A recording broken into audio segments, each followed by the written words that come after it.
Welcome back to Vintage Super League. I am joined by Efro Poker, Eric Froelich, who just played a barn burner of a match against Brian Kelly. Efro, welcome. Hey, what's up? Um, I thought that I missed game one. Game two was touch and go there for a I second. missed game one too. But ultimately, Jory N and a few kind of counter battles that went his way made the difference and finished off with 30 cards from Will that we didn't see. Yeah. What can you do? Like you're playing two people who know how to play vintage, playing somewhat similar decks that are going to play out relatively similarly. Someone's draws are probably going to be better than someone else's. That tends to be how someone's going to win, barring a huge misplay, which doesn't happen too often in this league. So sometimes their draws are way better than yours, and it looks like a complete bloodbath, which game one was. And sometimes they're slightly better than yours, and they annihilate you with the odd possible, which is what game two was. So I did all I could. I'm pretty happy with the way I played the game, but his deck was good. Jorian was good. I had Sudden Shock, which I think is pretty good against his deck, but I wish there was Lightning Bolt when he had Jorian in play. But what can you do? So you are 4-3 now, is that right? I don't know. That sounds So right. I believe you're 4-3. So you pull up the pairings here. Yeah, so that loss drops you to 4-3, brings Brian up to 4-3. We see Rich kind of all alone right now at 5-2, but anyone in that 4-3 spot is going to be in good shape to have a shot at the playoffs. Which brings us to our next match: Randy versus Shuhei. Again, a critical match. Shuhei can put himself in amazing position for the playoffs, whereas Randy trying to avoid that relegation zone. What do you think? What do you think these guys are going to play? Well, I'm hoping Shuhei does not play Oath, but I imagine all three of his opponents for the last trimester are going to play anti-Oath decks, just in case Shuhei runs it back for the ninth consecutive time. The guy's experienced. His last 50 or 60 matches with Vintage have all been playing Oath. He played it in the Asian Vintage Championships. He played it in the play-in. He played it in the next play-in. He played it first trimester. He played it second trimester. He has not swayed more than a couple cards off from his list. So I imagine Randy and whoever his next two opponents are going to be as prepared for Oath as you can be. Um, it's a powerful card. You may not realize how unlikely it is to have turn one Mox Oath or two forcible blue card because that's not something we've seen in this league, but it is actually fairly unlikely. So the deck is not as consistent as it may have looked in some of the weeks. Although one of the people who played against exactly that opening and looked like they couldn't have been more dead was Paul Rietzel. So that was one of the most epic matches we've had in 5 seasons of Vintage Super League. That was pretty awesome.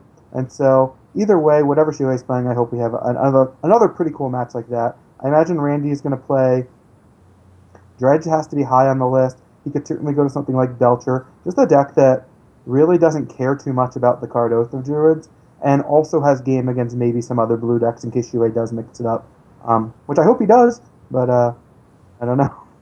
Right. If you are expecting there's a very high likelihood you're going to play Oath, and you pretend as if the shops and Eldrazi decks don't exist.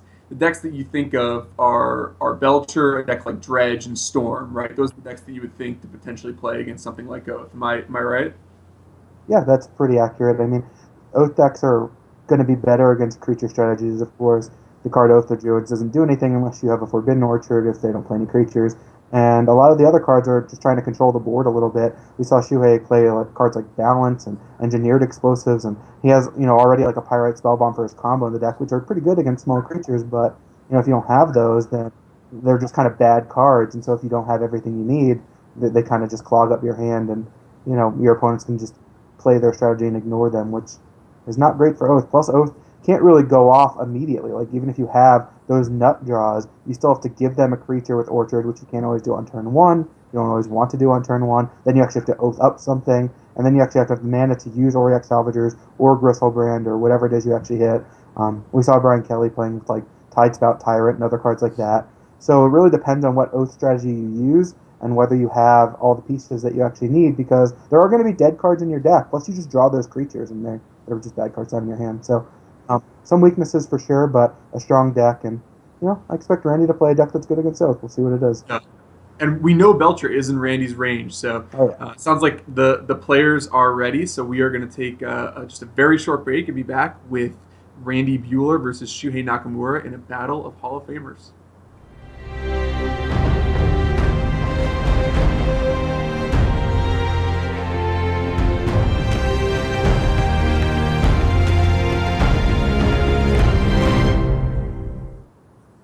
And welcome back for the Super League.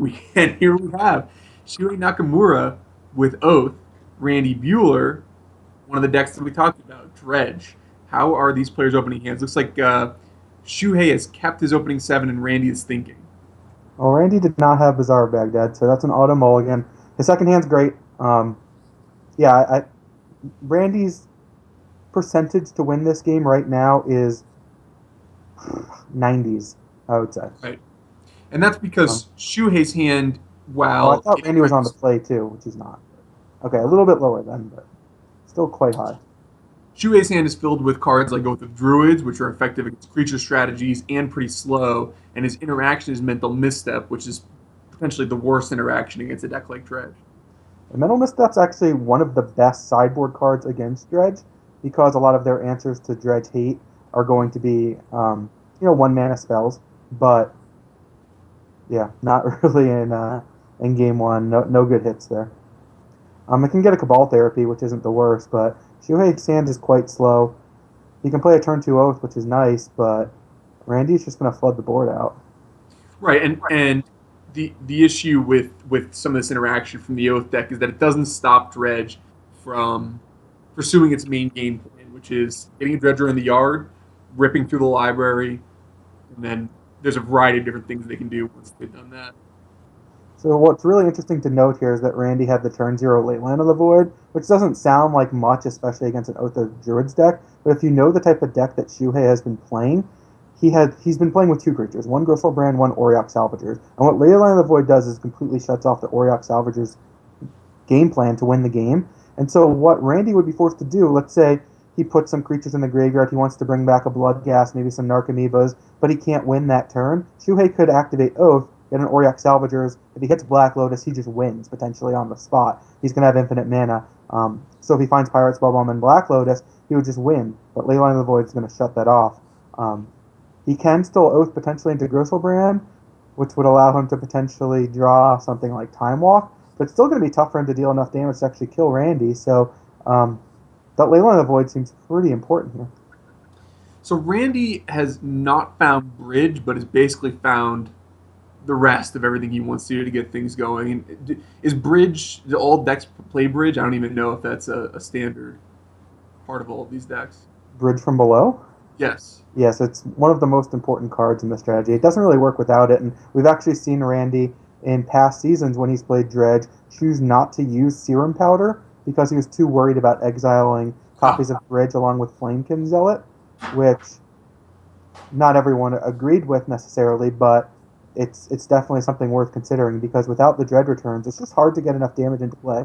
The creatures are actually quite small. Like Narcomoeba, Bloodghast, Icarid, they attack, but they're not big creatures. So, just the decks that, Paul Rietzel plays with his various tutus can block these creatures, and it's not necessarily the end of the world. The problem is once you start using Bridge from Below, and with Cabal Therapy and with Dread Return, you're creating 2-3 zombies per bridge. Well, that's a huge force, and so even if you don't have a Flame Kinzel to give them all +1/+1 haste and attack, you can still just win the game pretty easily with a bunch of tutus. That's actually really tough to deal with. What are the paths, if any, for Shuhei to pull off a miracle in this game? But again, I can't. Does it involve a dog eating Randy during the middle of the game? That's definitely one of the outs. It's great that I'm hearing this from all angles since she's right in the middle of me and Athena, and so I'm hearing it on my mic and live. It's great. So, yeah, if Honey eats Randy, that would be good for Shuhei. Sure.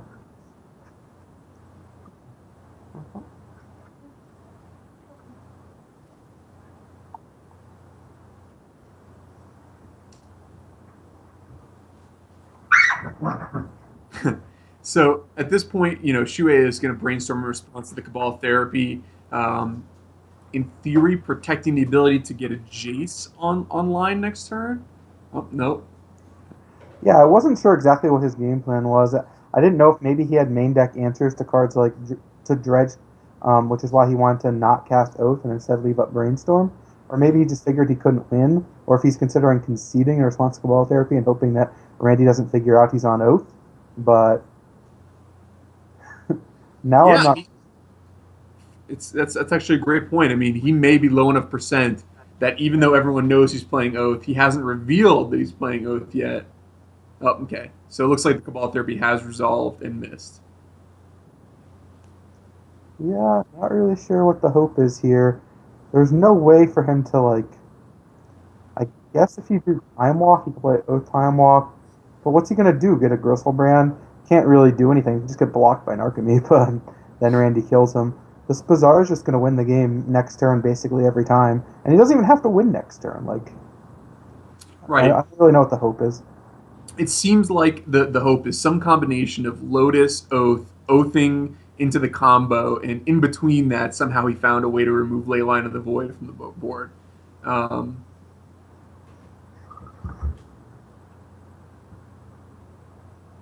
so he's going to fire off the Oath of Druids, which He we may not know. even have main deck ways to deal with Leyline of the Void. What he could potentially have chained into is enough engineered explosives that the zombies can't kill him right away.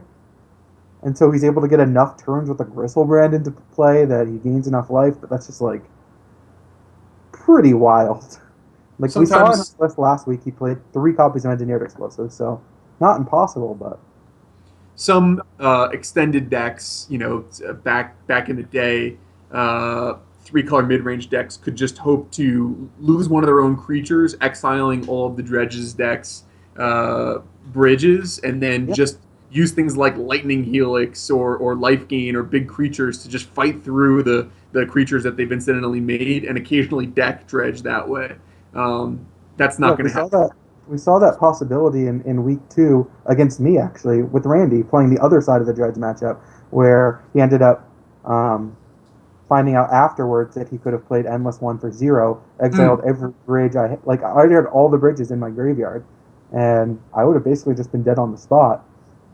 It's definitely a way to win, but it's hard to kill these creatures in Oath. They're 2/4 and a 7/7 flying lifelink. Like maybe something like Swords to Plowshare can get them, but that still doesn't kill them. That exiles them. So Now, historically, we haven't seen too much Dredge in Vintage, and the reason why is twofold. Number one, the deck really needs Bazaar of Baghdad to operate. Serum Powder gave it a lease on life in basically another shot at hitting Bazaar, but the deck can't really function without the Bazaar. And second, anyone who decides they want to put enough sideboard cards in their sideboard to beat Dredge will beat Dredge a very high percentage of post sideboard games. yeah, Um, it's not definitely. like Affinity and Modern where you're a favorite. You can just beat Dredge if you're that committed to it. But a lot of people, especially in VSL, have chosen to skimp on Dredge sideboard hate.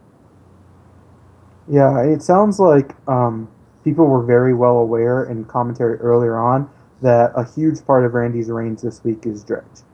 He plays Shuhei, which is typically a good matchup, assuming Shuhei decides to run back Oath for the 9th time. That this is a direction Randy might decide to go in, which means his next 2 opponents might be very prepared for Dredge, and Shuhei may have sideboard cards that are going to Dredge too. We don't know what Shuhei has either.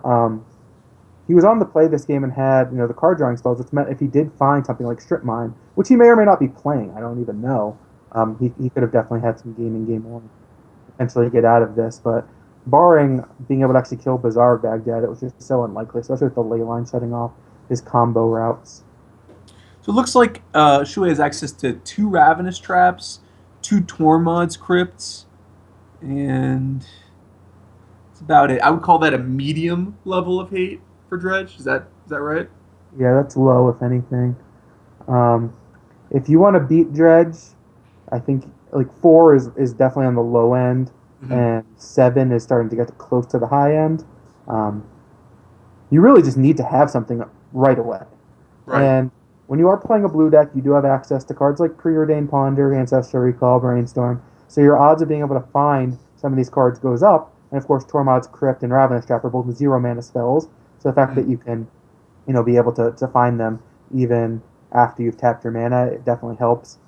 Being able to oath into something like Gristlebrand, and even if you don't have mana or anything along those lines, you can potentially still interact. He's got a Treasure Cruise and a Dig Through Time as well. Although Randy has 4 Leyline of the Voids, which make Delve spells look a little bit silly. Mm. We note that Shuhei is not able to get incidental dredge hate from potential copies of Grafdigger's Cage here in the sideboard because Right. Grafdigger's Cage's other ability shuts down Shuhei's Oath of Druids trigger. So he legitimately just has to attack the graveyard through exiling it, not through the Grafdigger's Cage ability. Yeah, that, Randy Randy's going to slightly dilute his deck in order to bring in answers to answers. And because we're in week 1 of the third trimester, he is flying blind as to what answers Shuhei could have access to. Of course, there's Tormod's Crypt and Ravenous Trap. You could also have things like Relic of Progenitus.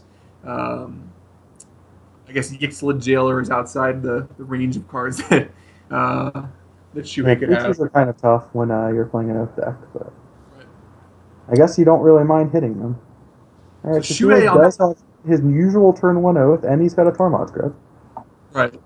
Now, not ideal normally to draw one of your oath creatures. The time to do it is, of course, when you also have a brainstorm and a fetch land to go with it. So a Yeah. virtually perfect hand from Shuhei.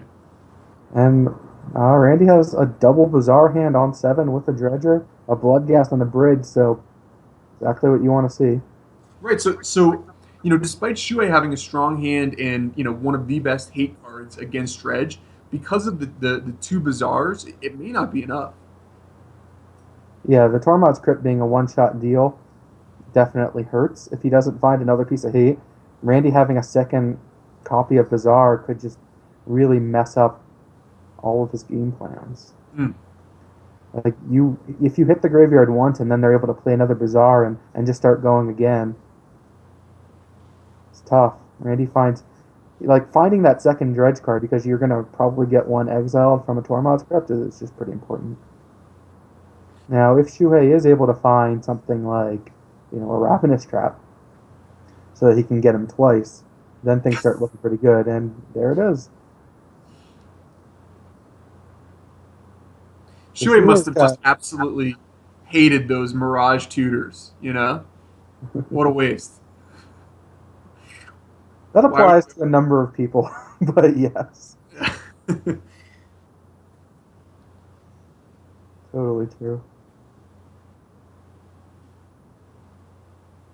Well, how this game plays out should be interesting. I mean, it's definitely not over for either player. They both have good draws. That's kind of what you want to see.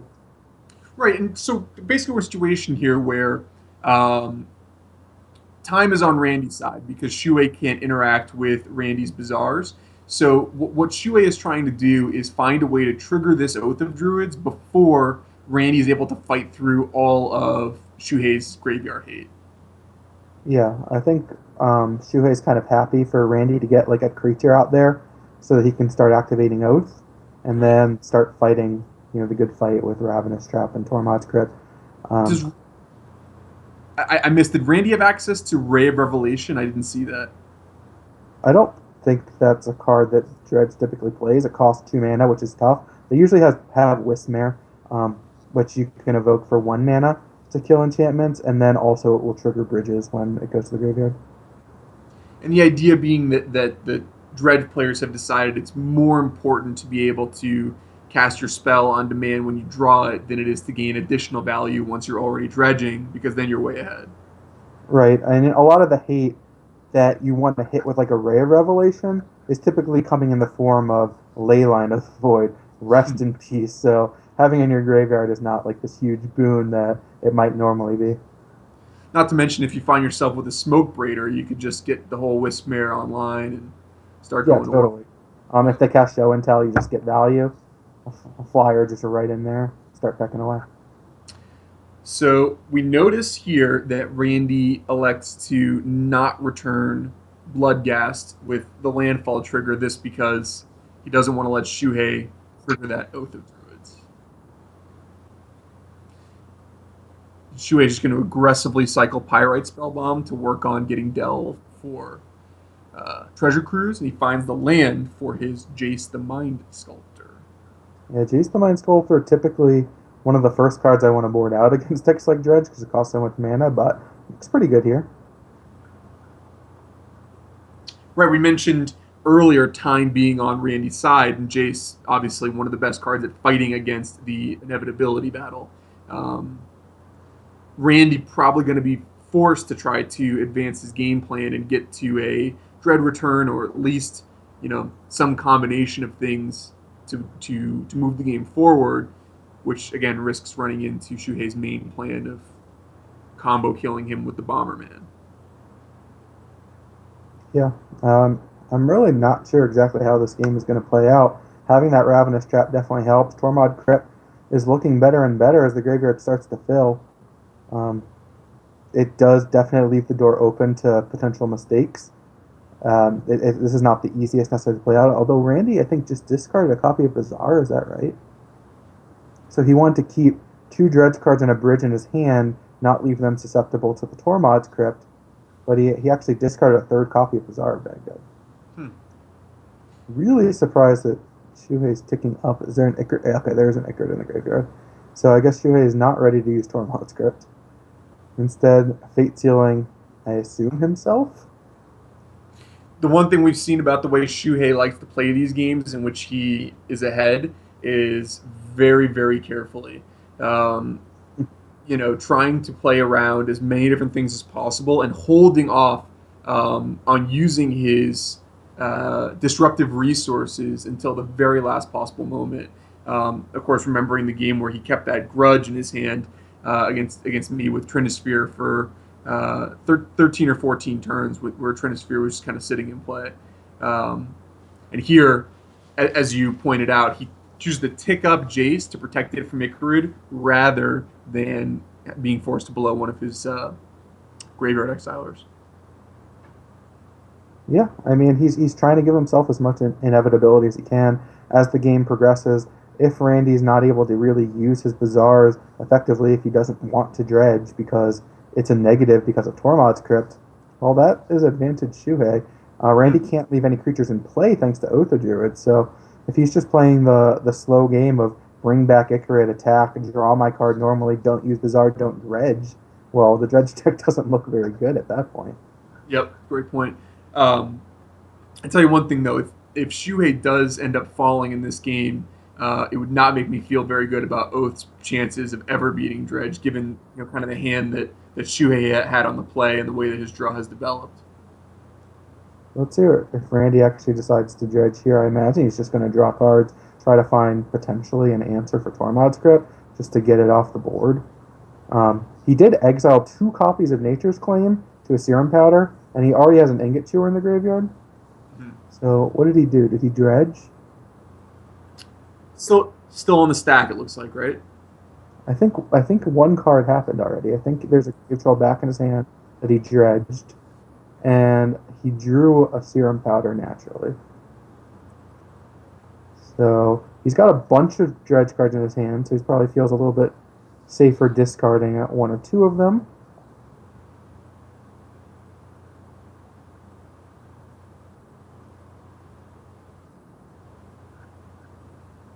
One of the other key things to keep your eye on is the bridge count. Once there are, 2 or 3 bridges in the graveyard, it becomes a lot harder to win. Randy's going to keep one of them in his hand probably forever with this Tormod's Crypt already in play until that crypt gets blown.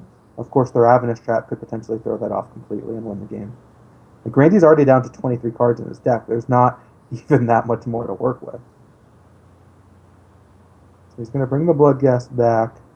I imagine he's looking to use something like Cabal Therapy now. No, we're in his end step.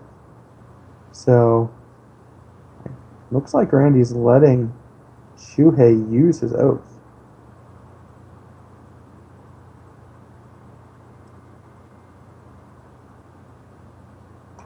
Yeah, this is going to be a tough spot for Randy here. Yeah, I think that Shuhei's I don't know that there's anything Randy could have done to put himself in a winning position, but I think Shuhei has a near lock on this game now. Well, he put Salvagers in play, drew the Gristlebrand, so if he So has Black Lotus, you could even just crack Tormod's crypt and then return it. that is true. That is actually awesome. He And should totally if do Randy that if he doesn't decides have Black Lotus in his graveyard, which he doesn't. Although if Randy decides what's that? he can use Jace first. Oh, I guess he can Treasure Cruise first. If he finds Black Lotus, he just gets infinite mana, and there's already the Pyrite spellbomb he cycled earlier. Mm-hmm. So that just wins. If he doesn't, then yeah, your play of using Tormod's Crypt, bring it back, replay it, have Ravenous Trap still in hand. That's looks like a pretty strong spot to be in. So if I'm I'm Shuhei, I'm sure. gonna from a Jace here. Yeah, You get to put Gristlebrand back on top at the very least. I'm sure Shuhei's comfort level would be slightly increased if he had some sort of counter magic, especially with this being the first week with these decks and not knowing what that mana confluence could represent. But This certainly it seems like having the Ravenous Trap to respond to any sort of shenanigans means that leading by crypting here is a pretty safe way to start putting this thing to bed. Yeah, honestly, Ravenous Trap is just Force of Will on steroids against this deck. Every spell involves the graveyard. There's no like instance to respond to Ravenous Trap. You're looking at Dread Return being the big hit, and everything else is creatures. And yeah, there's a mana confluence, but these Dredge decks don't really mix it up. Like it's Ingot Chewers, it's Wisp it's Chain of Vapors, it's Nature's Claims. And he's already seen most of these cards. Like Randy has 20 cards left in his deck. So he's gotten to see, 30 some cards already with the 7 that are exiled and what's in play.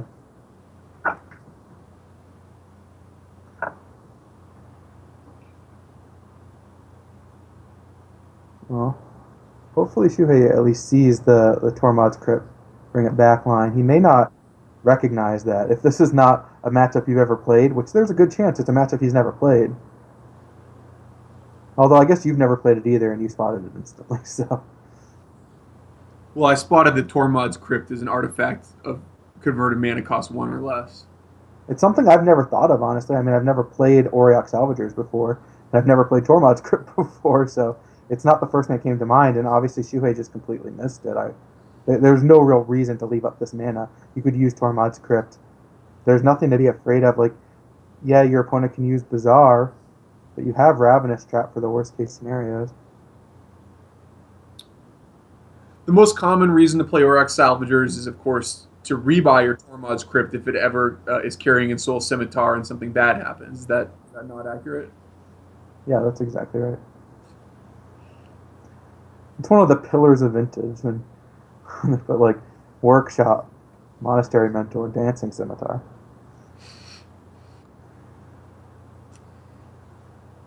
So Randy's going to fire up this bizarre, Shuhei still with the ability to exile the graveyard twice in response. So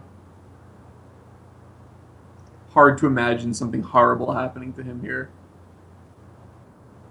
Yeah, it would be easy to imagine something horrible happening here if it wasn't for the Ravenous Trap. Like even if he discards his good cards and Shuhei fires off the Tormod's Crypt, he gets 2 bizarre activations in his upkeep, which there's a good chance you can just win with just that. Like the first one is just going to draw you 2 cards with nothing in your graveyard, but the second one is gonna hit a lot of gas in all likelihood. I mean, Randy only has 20 cards left in his deck, so has a lot of control over what he sees. And we'll see if Shuhei allows these Icarids to come out. I don't know how many bridges are in the graveyard now. There was 1 last turn. There's still 1 in hand. None were exiled with Serum Powder, and I don't think he dredged, so it should still be 1.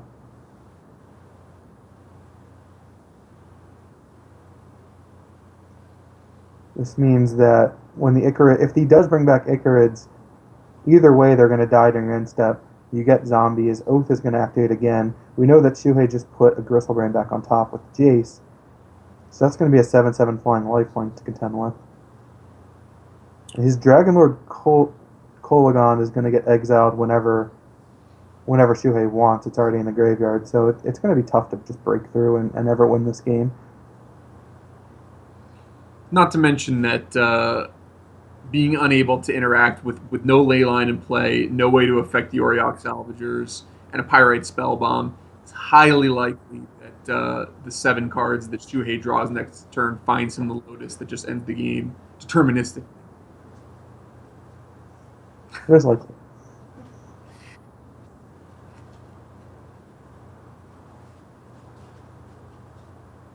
Randy trying to work it through in his head, and this is kind of the torture chamber you get put in sometimes playing a deck like Dredge post sideboard, where not only are they sitting there with one of the hate cards, in play, they've been manipulating their library for a good chunk of the game, so you have a pretty good idea they've got some kind of shenanigans in their hand. So you're trying to figure out what can I do here? Like, how much do I go for?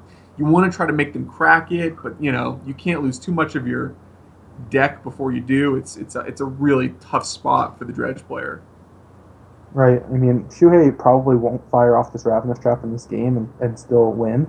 I mean, he's played in such a way that he had that in reserve to guarantee it. But Randy didn't know that. Randy's had to play around this Tormod script as best he could, and it looks like he's probably not going to be able to beat it. Now, he did have 2 Nature's Claims exiled from the Serum Powder at the get, so that made it a little bit tougher to try to interact with Tormod script, but here we are. Now, game 3, assuming Shuhei does pull this out, Randy's going to be on the play, and that's pretty huge. I mean, that is definitely going to be even bigger advantage to him. Of course, if Shuhei is able to find multiple pieces of hate again, they could definitely swing back. So important. Oh, never mind. I'm sorry, because of the bridge. For a second, I thought that Randy's block there was going to prevent Oath from triggering, but I forgot that that bridge was going to make a lot of creatures here. Oh, interesting. Okay, so this is cool. So Randy's going to cast the Dreadroot Return, forcing Shuhei to Tormod's Crypt, which is going to prevent any creatures from coming into play, which will thus prevent Oath from triggering on the next turn, which would have brought the Grizzlebrand that ended the game. So smart move by Randy here to force this Crypt.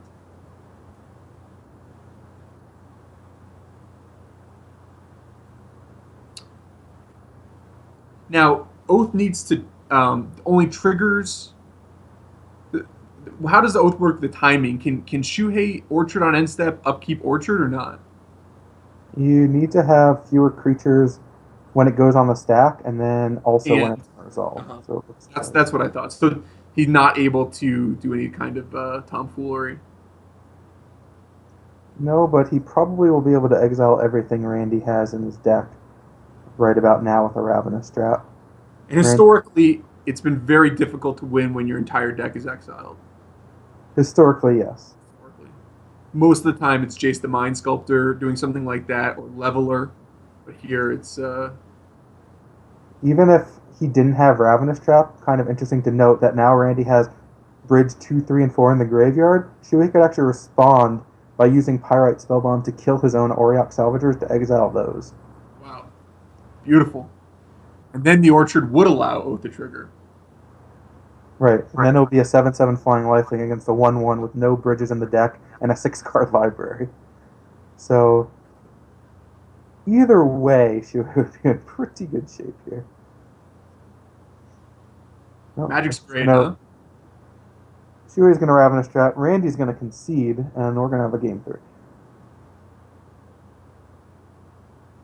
Now, what this does do is give Randy the information, if he didn't know already, that Ravenous Trap is in Shuhei's deck. Wow. Shuhei not casting Ravenous Trap is kind of unreal. It's a psychological move. He wanted him to know He's that going to he knew. see your hand.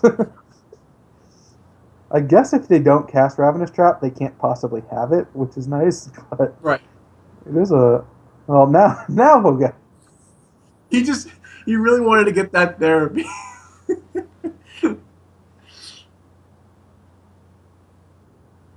If Randy had blind named Ravenous Trap, and I mean, not that he could come back to win, but if he did, it would have been pretty awesome. So these last 6 cards for Randy are gonna have to be pretty impressive. Yeah, they're gonna have to be good. Now he can draw in Bazaar to put all 3 of them into the graveyard. One of the things I like about Shuhei is how infrequently he does one of the top 3 things I expect him to do. He did I mean, return Tormod's Crypt. What's that? He did return the Tormod's Crypt now. Okay, I like it.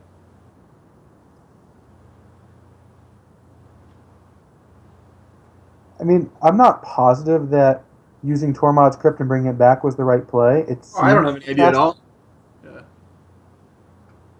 but Randy does get to respond to the activation. It could be scary, but I mean, when you have Ravenous Trap in hand, it just seems like what can he do? Like, Yeah. what's he putting in the graveyard? You can't cast any of the flashback spells to get a million zombies out, even if there was no Ravenous Trap. So it's like, Yeah, I should clarify. About 70% of the time that I have not foreseen Shuhei's play at all, he's been right, and 25% I have no idea. So fair.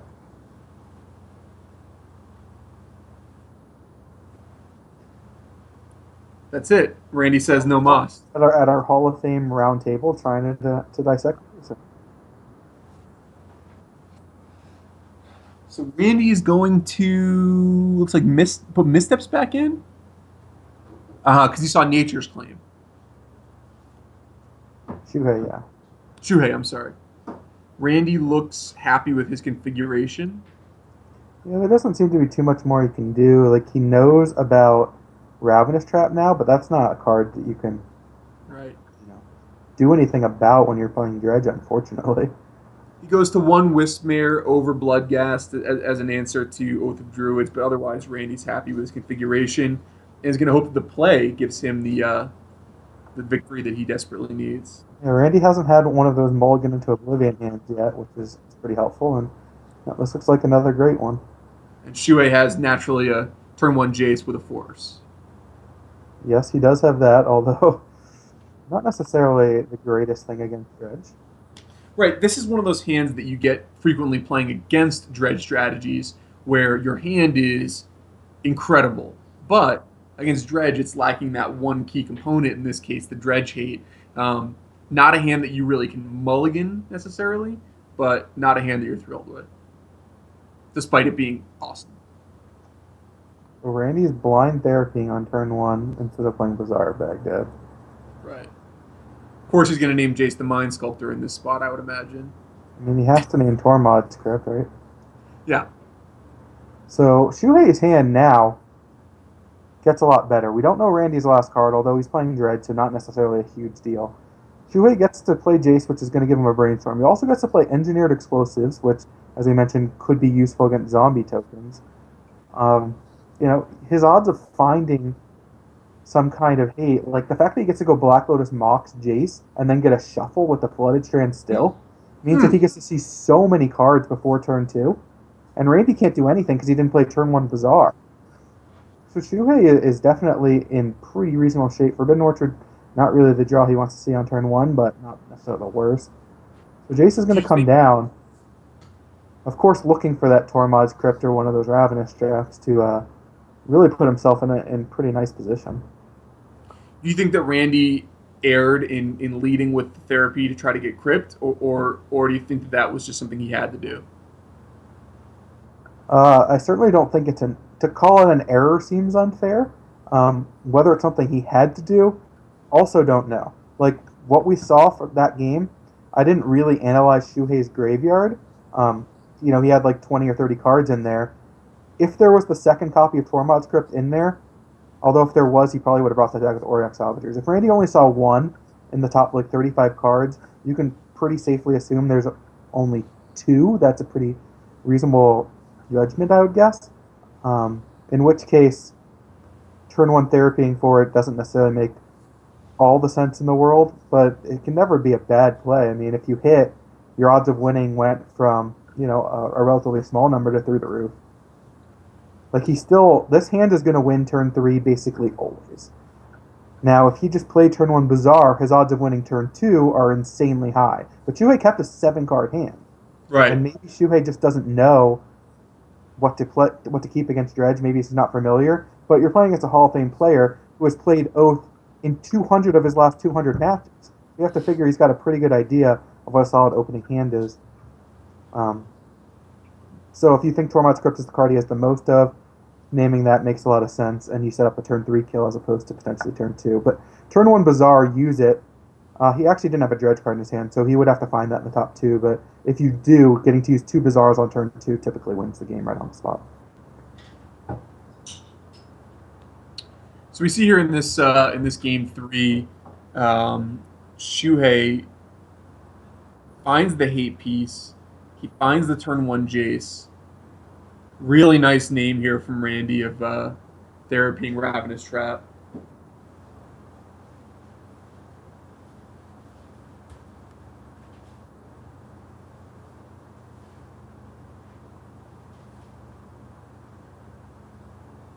Yeah, it's a little surprising he didn't name the Force of Will. It's a card he knew about, and that he names. He said he he has four total pieces of hate. Is that right? No, he has eight. We just oh god. Well, yeah, there is a Jason play. Like obviously the odds of finding cards have gone up dramatically, but come on. Just you got to feel a little bit for Randy, with the exception of the one game I think against Steven where he had to win like three or four mana crypt flips in a row. Hold on. Randy's That's been mentioned a bunch of times that he had to win three mana crypt flips in a row, which that's easy. 12.5%, we get it. But to start that game or in game one, Randy had to draw four lands in a row, playing a 14 land deck, while Steve had to brick on mana sources four turns in a row, playing 25 mana sources. Like that was how we even got that game three to happen. Of course, right. Steve had to draw the what was it, the Triskelion on the turn he did, but he had drawn like three or four lands or bad cards in a row before that, so it was kind of it was fairly even luck until Steve crooked himself right out. That match though, Steve, I felt for him. As someone who's been on the bad side of variance once or twice in my life, Steve crushed me in any match I've played potentially. That one was really crazy. It does seem like Randy has caught the underside of variance more often than not in this season of Vintage Super League. Yeah, Randy's matches have felt like whoever won was on the craziest side of variance that you can possibly imagine. It felt like both matches Randy won were he couldn't win, and a lot of the matches he lost he couldn't lose. So it's just like his matches have really been wild. And important to note, he's not dead here. Certainly, Shuei elected to crack that Tormod's crypt to protect Jace from a Icarid that was coming back. So Randy's able to get kind of the dredge wheel rolling again. Shuei does have that third hate piece in his hand as well as some counter magic to protect himself. But Randy's still with the ability to kind of pressure Shuhei, and without Oath in play, free to start developing a board and force or developing a graveyard rather, and force Shuhei to crack that Ravenous Trap.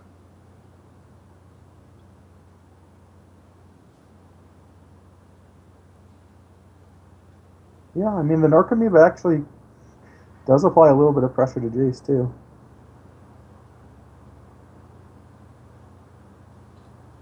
Shuhei does still need to find probably something, although he's definitely in the driver's seat. Ravenous Trap, it's a good card. Engineered explosives. Not sure what he wants to do with that. I guess he gets to look at three more cards first.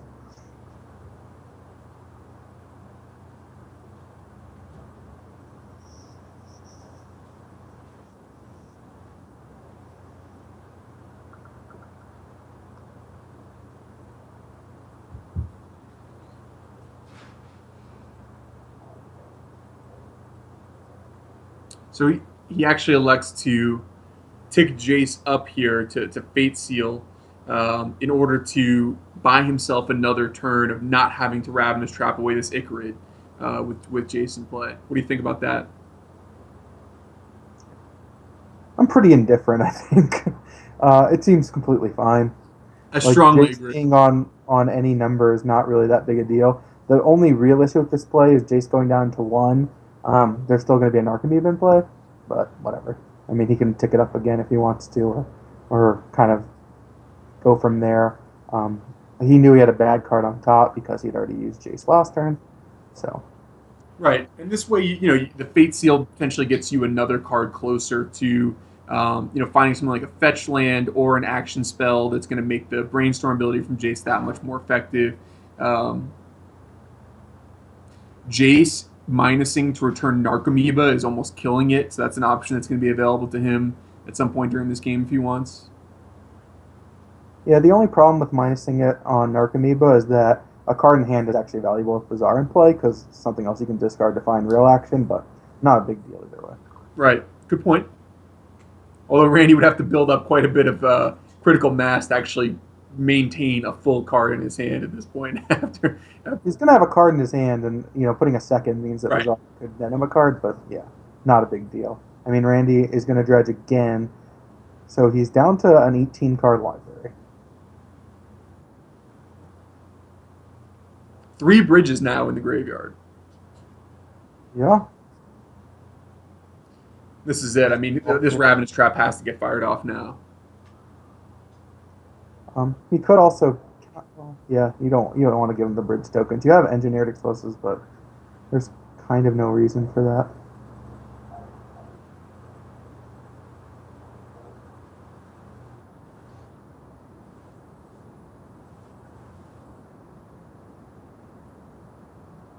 This does mean that Icarid will still be in the graveyard until he come back. Although again, Randy has 18 cards left in his deck. Would need to find more black creatures and get him in the graveyard.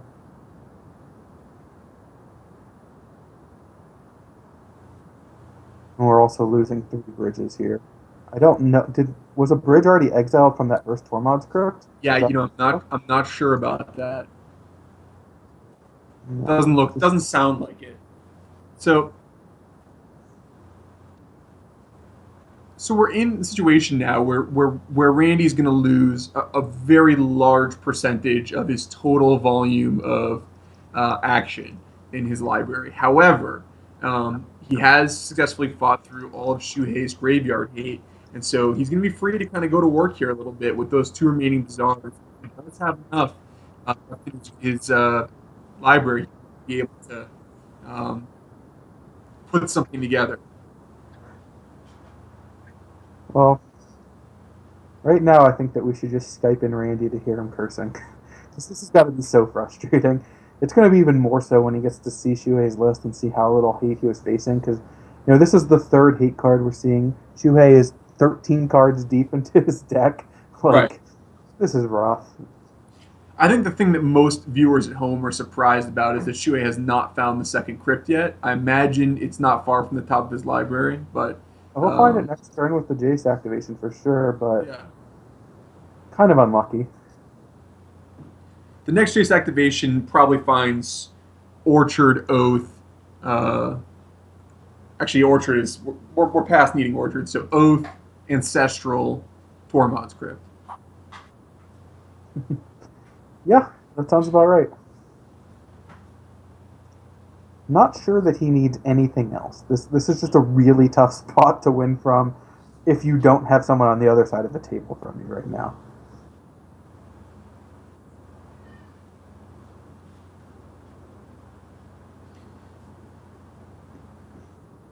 So Flusterstorm is going to stop this Cabal Therapy from coming into play.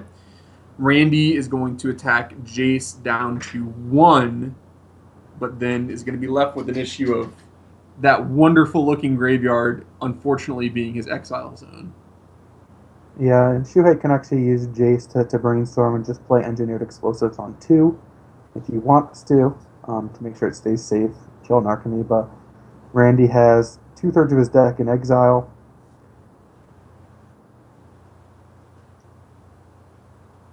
Now, if we had the graveyard sort button to figure out exactly what's in there, to know whether Randy can use this Bazaar, get the Grave Troll in the graveyard, and potentially dredge his entire deck in his upkeep and win, that would help. Although, yeah, he can't possibly win, I guess. The Dragon Lord is exiled. That's for sure. There's 3 bridges exiled. It just doesn't. I don't think there's enough creatures in his deck with 3 bridges exiled to really win. It's all in this Icarid, and the odds of even having enough black creatures to be relevant is so low. Like, again, not going to go through exactly his graveyard to figure it out, but there just aren't that many black creatures, period. There's some Blood Gas, some Stinkweed Imps, and a thug or two, but most of those are exiled too. One more Narcomoeba he may have left. Sure. That would also get hit by potential explosives Mm. if that is the route that Shuhei goes. So would a Bloodghast, honestly. Finds Ooh. Dig Through Time, that will find him Tormod's Crypt.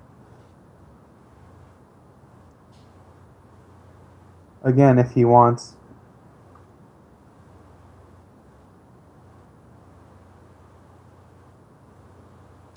So as He we may enter the end stages, sorry, go ahead. So he may put Flusterstorm and an Orchard on top, play an Orchard. That way, he can still play explosives on two while leaving up a Dig Through Time Hmm. and an activation of explosives. That's an option. He could also let Jace die, honestly. Again, he's at 19 life. I don't know that Randy. Well, I guess he could attack him with Narcomoeba 18 times, so pretty close, but may not be able to deal all the damage he needs to. So Shuhei decides to get rid of the explosives, so Jace is pretty likely to die here.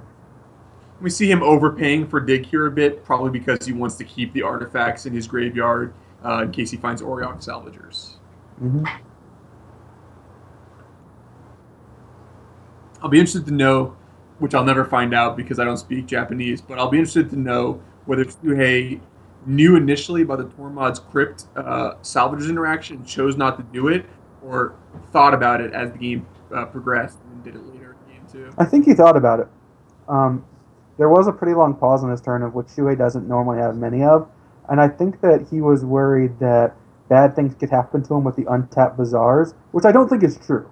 I don't think it was something to worry about, but it's not outrageous to think that it is.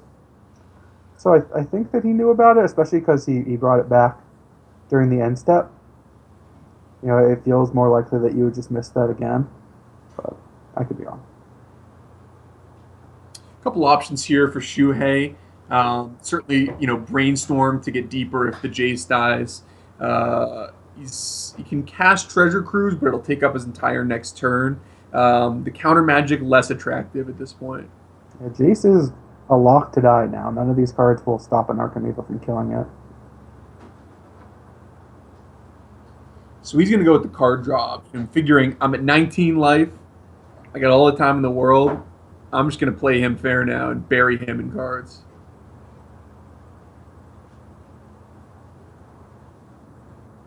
Pretty reasonable. Yeah, I think I prefer the route of just playing the engineered explosive. Of course, Randy ended up finding the black creature, so he could have brought back Icarid and killed the Jace anyway. So this ends up working out decently. Although Bloodghast not the creature he wants to exile here, as it's one of the few repeated source of damage threats that he has remaining in his library. I'm also not sure he's got any lands left that he can actually draw. He's going to dredge his entire deck here and hope to deal enough damage, but he doesn't have bridges. He doesn't have Narcomoebas to. Like, does he have a Dread Return? No, he doesn't have a Dread Return. I assume there's one in his library. He just didn't hit it. So we're really left in a situation here where it just seems like the most likely path for Shuei to victory is just to not die in 4 turns. Yeah, and that's going to work. I mean, even if he found Dread Return, he has multiple counters for that, and it's just impossible to deal that much damage. Although, well, I guess it's not 0%. Like, this is going to take him to 16. There is a bridge in play, so when the Icarid dies, he's going to get a 2/2. He can play this Ingot Chewer, which will give him another 2/2. Ingot Chewer actually a pretty beautiful draw here, as it both constrains Shuhei on mana when he's trying to cruise next turn, and is going to make a 2/2 on its way out. So, I think actually, Shuhei will just Force of Will it. oh, I see. Great point. So it basically, Randy will be playing a 2/2 that destroys Soul Ring, and Shuhei probably wants to Force of Will that. Right.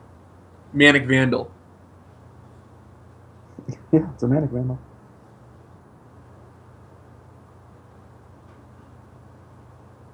Interesting. So Shuhei going to use Force of Will on the Cabal Therapy, which Looks like would have gotten named, but No, he just doesn't want to give Randy the spirit from the orchard. It looks like. Shuhei letting it resolve. It looks like it has resolved because the Randy's clock is ticking, so I think he's in the process of naming. Wow, Shuhei not holding on to the explosives. This game's not over. No. Still has Brainstorm Treasure Cruise. Randy's going to be able to attack for 9 potentially next turn. So Wait, Randy what is. interestingly named Oath of Druids there instead of the Force of Will that I believe he knew about. Wow. That could actually be a big swing. Yeah, it's gonna allow not only Shuei to prevent another 2/2 from coming into play, but it's gonna make this treasure cruise um, a lot more effective next turn.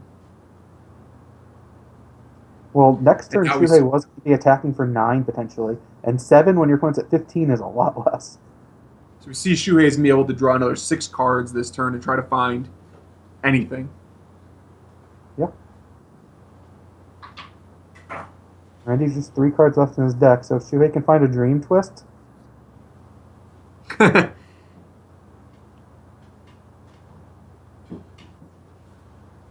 not sure why he'd want to tap the Moth. Does he need? No, he doesn't need to. And he wants to leave Lotus in the graveyard still. Wow. Preordained. Nothing. This would be this would be something else. It would really be amazing. Randy has 7 coming in the next turn, but then is going to be reduced to 6 the turn after that, it looks like. We found the oath. Oh boy. I guess that does it, huh? Yeah, that does it because we know about, of course, the Grizzle brand being pretty close to the top Everything's of the on the line. block. Well, Randy. If Dread Return doesn't work. Yeah, I guess nothing works. He has Forcible Blue card, so even if he was able to. I guess he can't really Bazaar into Wismare because he'd have 0 cards in his Yeah. deck. There's a Wismare in his graveyard, so if he's able to get a Dread Return in there, of course Shuhei has the Force of Will. In just so many ways here, Randy was so close to being able to pull this off, but ultimately, he's going to fall a little bit short. But much credit to Randy for how he fought in this game. Certainly, given how many hate pieces Shuei drew and what Randy was forced to fight through. I'm really curious what the other 2 cards are in Randy's deck, of whether he actually could have won this game if the Dredge came out in a different order. Mm-hmm. If he could have potentially dealt 8 extra damage. It seems tough. Um, I don't know exactly what it would have taken, especially with we know the bridges are gone. We know all of these things, but Well, Shuei Nakamura finds Black Lotus and Pyrite Spellbomb in the graveyard. He could clean did he up already all of. exit? Oh, What's did he that? find Pirate Spellbomb? I wasn't okay. Yeah. I wasn't sure if he had exiled that one from the Digger, the Treasure Cruiser, and just left the Lotus. But yeah, Shuei Nakamura, ladies and gentlemen, the Oath Master. Everyone else sitting here messing around, different deck, blah, blah, blah, blah, blah. Oh, Shuei. range, Game. his range. Yeah. Shuhei Shuei goes, I Nakamura. I play Oath. I have played Oath 100% of the time. I will never play something different. Bring it. Randy's like, okay, I'll play anti-Oath. And Shuhei finds a way with very few hate cards to draw 3 of them each game to win them. And Crazy. Shuhei, interestingly, joins Rich at 5-2 at the top of the standings in the penthouse. Randy at 2-5 just took a decided interest in my match against Steven, as he'll be rooting for me to keep Steven down in the relegation zone. Otherwise, Randy is going to be forced to try to play his way out of it in the coming weeks. So um, we'll find out, what happens in this last match, me versus Steven Menendian. Any thoughts before we go? Let's hear what your prediction are. You're the one playing Steve. What'd you put him on? I actually have Let's say what no your idea what Steven's going to play. The only thing I knew for sure is that Ochoa would play Shops, and I play him during one of the 3 weeks. So I built a deck that was designed to be artifact workshop decks, that's and I fair. I mean, figured, Steve did maybe. play Shops last time. It What's was his that? first time playing. Steve played workshops for the first time ever in the last trimester. I don't think Yeah. he'll go So back to that, but yeah, Webb playing shops, Webb plays shops every time, so that's a pretty pretty bold assessment by you. Of course, you got that one right. So yeah. yeah, hoping that you're on something sweet before next season where you play Oath 9 times. Well, we're gonna take a quick break while I get my match set up. We'll be right back with match number 5 of Vintage Super League. Don't go anywhere.